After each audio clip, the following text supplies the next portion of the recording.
మొన్న జరిగినటువంటి అసెంబ్లీ ఎలక్షన్లో నేను మన స్క్రీనింగ్ కమిటీ చైర్మన్కి, కాంగ్రెస్ పార్టీ హైకమాండ్కి, పిసిసి అధ్యక్షుడికి, సిఎల్పి నాయకులకు చెప్పాను, నేను పార్లమెంట్ సభ్యుడిగా వచ్చే పార్లమెంట్ దాంట్లో పోటీ చేస్తానని ఆ రోజు చెప్పి ఎమ్మెల్యేగా అప్లై కూడా చేయలేదు. నేను ఓన్లీ పార్లమెంట్ కోసమే వెయిట్ చేశాను.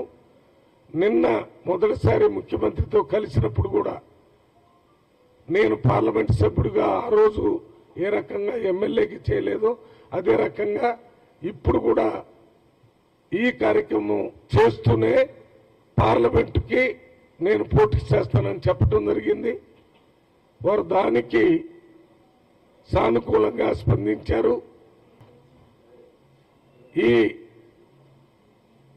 స్పెషల్ రిప్రజెంటేటివ్ పోస్ట్ వల్ల పార్లమెంట్లో పోటీ చేయడానికి ఏ రకమైన అడ్డంకులు ఉండవని నేను చెప్పడం జరిగింది. ఎందుకంటే మన పక్క రాష్ట్రం ఆంధ్రప్రదేశ్లో ప్రత్యేక ప్రతినిధిగా పార్లమెంటు సభ్యుడిగా విజయసాయిరెడ్డి గారు అక్కడ పనిచేస్తున్నారు.